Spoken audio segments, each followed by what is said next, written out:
Hello dear student, welcome. तो अभी हम डिस्कस कर रहे हैं बच्चा लोग सिंप्लेक्स मेथड, ठीक है। और ये स्पेशल केस वाले हैं, ठीक है। सिंप्लेक्स मेथड में स्पेशल केस है, तो थ्योरी सब बाद में डायरेक्ट मुद्दे पे आते हैं। तो ये हमें ऑब्जेक्टिव फंक्शन दे के रखा है मैक्सिमाइज, ठीक है। और ये इक्वेशन 1 2 3 ये सब्जेक्टिव फंक्शन दे के रखा है। तो पहला हम क्या एक लाइन लिखेंगे, स्टेप 1 हमारा है बच्चे लोग converting non equality into equality, मतलब हम स्टैंडर्ड फॉर्म में लेके आएंगे। तो same as it is copy करो। तो देखो ये जो मैक्सिमाइज है ना, मैं same as it is copy कर रहा हूँ, ठीक है। और यहाँ पर मैं ना क्या करूँगा, तीन वेरिएबल है ना, मेरे तीन इक्वेशन है। तो 0s1 plus 0s2 plus 0s3, मतलब तीन इक्वेशन है ना। तो मैंने तीन किया, अगर दो इक्वेशन रहता तो दो डालता, चार इक्वेशन है तो 0s4 हो जाता था, ठीक है। उसके बाद ये same as it is copy कर रहा हूँ, 4x1 plus 3x2 plus s1 is equal to 12। ये इक्वेशन फर्स्ट है।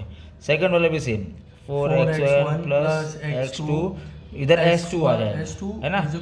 साइन चेंज कर दिया, is equal to 8, standard form में कन्वर्ट कर दिया।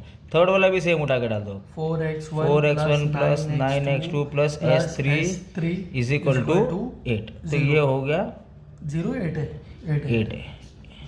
उसको मैंने सर्कल बॉक्स कर दिया ताकि आपको अच्छे से दिखेगा क्या किया है।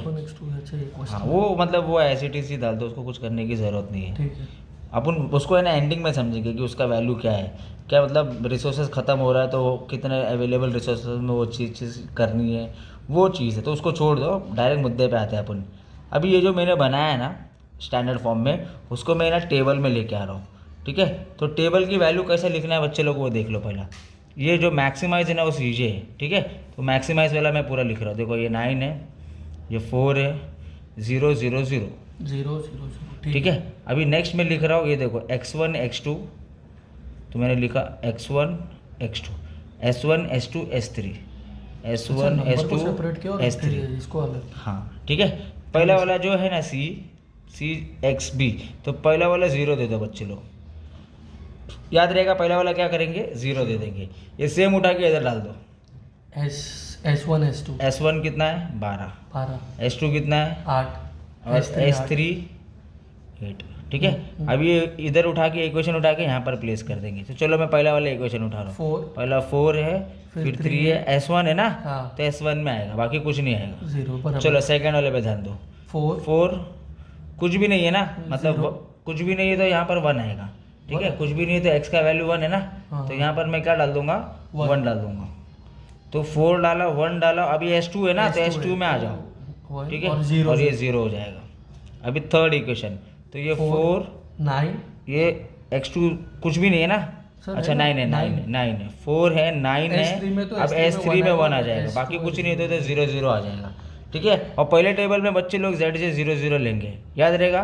c भी 0 रहेगा, zj भी 0 रहेगा। अब मैं क्या कर रहा हूँ, cj को zj से माइनस कर रहा हूँ। तो 9 में से 0 गया तो 9, 4 में से 0 गया तो 4, 0 में से 0 0 0। अब मुझे क्या करना है ना, पहले टेबल से जंप मार के मुझे दूसरे टेबल में जाना है, ठीक है। तो सबसे पहला क्या करो ना बच्चे लोग, इसमें सबसे बड़ा वैल्यू ले लो, ठीक है। डेल्टा में देखो सबसे बड़ा वैल्यू कौन है, तो 9 है ना। तो मैंने 9 को सिलेक्ट कर लिया। इसको मैं थोड़ा डार्क कर देता हूँ ताकि आपको समझ में आएगा कि ये की कॉलम हो जाएगा। ये जो बिग वैल्यू है ना बच्चे लोग, उसको मैं बोलूँगा की कॉलम, ठीक है। तो जो की कॉलम आया ना, तो बी को मैं इससे डिवाइड करूँगा, बी डिवाइड बाय की कॉलम। तो 12 डिवाइड बाय 4 करूँगा, 12 डिवाइड बाय 4, मेरा आंसर आया 3। 8 डिवाइड बाय 4, तो मेरा आंसर आ जाएगा 2। 8 डिवाइड बाय 4, 8 डिवाइड बाय 4 2, तो मेरा आंसर आ जाएगा 2, ठीक है। तो यहाँ पर मैंने बड़ा वाला वैल्यू लिया ना। अब रिप्लेसमेंट रेशियो में मैं क्या करूँगा बच्चे लोग, सबसे छोटा वैल्यू लूँगा। क्या लूँगा, सबसे छोटा। तो अभी देखो इधर कॉमन हो गया, कॉमन हो गया तो आप है ना कोई भी वैल्यू ले सकते हो। तो मैंने क्या कर दिया, ये सेकंड वाला ले लिया मैंने, ठीक है। ये वाली वैल्यू मैंने सिलेक्ट कर लिया। तो मैं इसको थोड़ा डार्क कर देता कि ये वाली वैल्यू मेरी सिलेक्ट है, ये रो मेरा सिलेक्टेड है, ठीक है। तो मैं इसको नाम दूंगा बच्चे लोग की रो, इसको नाम दूंगा मैं की रो। और जो मेरा 4 आया है ना, उसको मैं स्टार कर दूंगा, उसको बोलूँगा की एलिमेंट। क्या बोलूँगा मैं उसको, की एलिमेंट। तो ये की कॉलम हो गया, ये की रो हो गया, जिसके अंदर स्टार है उसको की एलिमेंट बोलूँगा। फटाक से फॉर्मूला लिख दो बच्चे लोग, new value for Q rho. तो क्यू रो का एक फॉर्मूला लाना है। तो ओल्ड वैल्यू मतलब सेम एज इट इज उठा के कॉपी करो, मतलब 8 4 1 0 1 0। डिवाइड बाय की एलिमेंट, है ना। तो की एलिमेंट देखो 4 है। क्यों ऐसा कर रहे हैं बच्चे लोग, जो भी डिवाइड रहेगा ना, जो भी की एलिमेंट रहेगा ना, उससे डिवाइड करना है। लास्ट टाइम में 6 था, अभी 4 है, आगे वाले सम में 10 है, तो डिवाइड बाय 10 ही होएगा। क्यों कर रहे हैं कि जब ये टेबल से अपन दूसरे टेबल में जा रहे हैं ना, तो जिधर की एलिमेंट है ना उधर 1 ही आना चाहिए, ठीक है। इसके लिए अपन सेम नंबर से डिवाइड कर रहे हैं, समझे बच्चे लोग। तो मैंने क्या किया, अभी मैं इसको इससे डिवाइड कर रहा हूँ। इसको इससे डिवाइड किया तो 1 टाइम 2 टाइम, इसको इससे डिवाइड किया तो 1, इसको इससे डिवाइड किया तो 1/4, इसको इससे डिवाइड किया तो 0 ही आएगा, इसको इससे डिवाइड किया तो 1/4, इसको इससे डिवाइड किया तो 0 आएगा, ठीक है। तो ये वैल्यू मैंने सेम एज इट इज़ उठाया और सेकंड वाली वैल्यू की जगह मैंने डाल दिया। तो ये हट जाएगा, ये लिविंग वेरिएबल है और ये इनकमिंग वेरिएबल है, ठीक है। ये हटने का वेरिएबल हट जाएगा पूरा और ये वेरिएबल आ जाएगा। तो ये 0 और S2 हट जाएगा, उसकी जगह आएगा 9 और X1, बाकी ये दोनों सेम रहेगा, ठीक है। 0 S1 0 S2 सेम रहेगा, ये दोनों हट जाएगा और ये दोनों वैल्यू आ जाएगी। तो मैं पहले ये लिख देता हूँ, देखो क्या है। तो सेकंड वाली वैल्यू पर मैंने लिखा 9 और X1, ठीक है। बाकी ये दोनों वैल्यू सेम रहेगा, ये देखो, ये 0 और S1 सेम रहेगा, 0 और S3 भी सेम रहेगा। और ये जो मेरा आंसर आया है, ये मैं सेम एज इट इज़ उठा के क्या करूँगा, ऊपर कॉपी कर दूँगा जो मैंने वैल्यू निकाला है, ठीक है। तो मैं लिख रहा हूँ, ये देखो, ये जो मैंने वैल्यू निकाला है ना, ये लिखा है ना, वो मैं सेम वैल्यू लिख रहा हूँ। 2 1 1/4 0 1/4 0, ठीक है। अच्छा, ये CJ वाला same as it is copy कर दो। 9 4 0 0 0, ये हो गया X1, ये हो गया X2, ये हो गया S1 S2 S3, ठीक है। अब मैं क्या करूँगा ना बच्चे लोग, दो टेबल मेरा मिसिंग है, दो वैल्यू मेरी, 2 रो की वैल्यू मिसिंग है।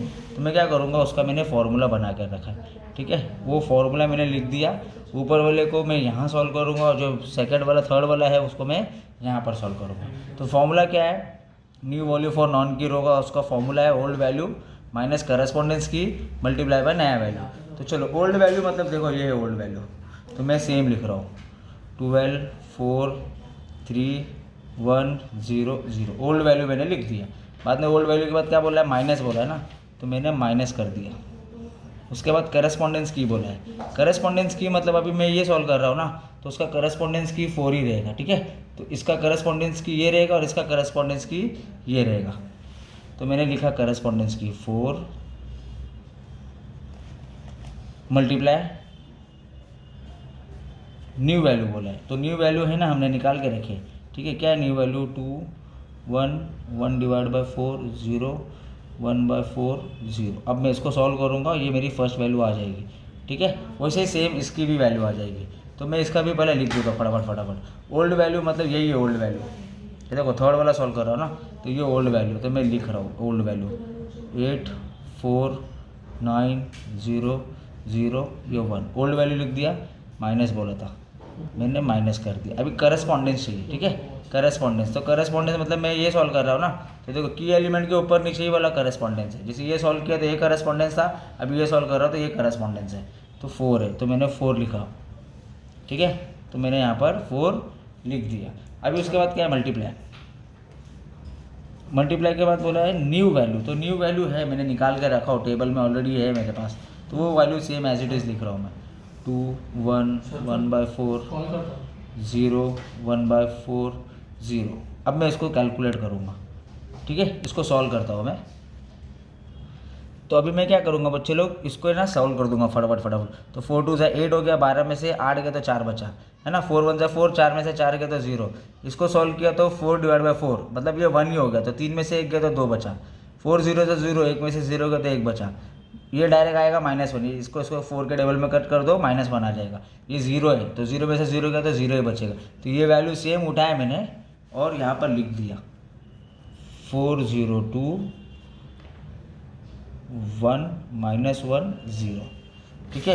वैसे मैं क्या करूँगा बच्चे लोग, सेम ये जो वैल्यू है, अभी इसको कैसे किया, 4 2 8, 8 में से 8 गया तो 0, 4 1 4, 4 में से 4 गया तो 0, तो ऐसी मेरी वैल्यू आई, है ना। तो मैंने उठा के यहाँ पर लिख दिया 0 0 10 -10 0 -1 1, ठीक है। तो ऐसा अभी मेरा ये जो स्टेप हो गया ना, अभी पहले वाले मैंने बच्चे लोग अपन ने क्या किया था, 0 0 था, इसके लिए 0 0 0 लिया। अभी इधर ऐसा नहीं कर सकते, इधर वैल्यू है ना, तो उसको मल्टीप्लाई करेंगे। तो देखो 9 1 9 हो जाएगा, 9 को इससे मल्टीप्लाई करेंगे तो 9/4 हो जाएगा, 9 0 0 हो जाएगा, इसको ऐसे मल्टीप्लाई करेंगे तो 9/4 हो जाएगा, इसको ऐसे करेंगे तो 0 हो जाएगा। अब माइनस करूँगा मैं, 9 में से 9 गया तो 0, इसको इससे माइनस करूँगा, मतलब 4 - 9 / 4, 4 4 16, 16 में से 9 माइनस करने हैं तो ये 7/4 आ जाएगा।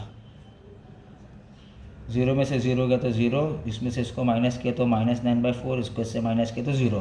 देखो पॉजिटिव आ रहा है, मैक्सिमाइज का सम है ना बच्चे लोग, मैक्सिमाइज के सम में वैल्यू पॉजिटिव आ रही है। मतलब अपन ने क्या किया था, पहला क्वेश्चन था स्टैंडर्ड फॉर्म में डाला, उसको हमने टेबल में डाला, टेबल से जम कैसा करने का, तो वैल्यू पहले लिखो, रो निकालो, कॉलम निकालो, की एलिमेंट निकालो, उसका फॉर्मूला लिखो, वो फॉर्मूले के बाद वापस टेबल बनाओ, टेबल बनाने के बाद ये वैल्यू न्यू वैल्यू के लिए है ना, तो न्यू वैल्यू ला दिया।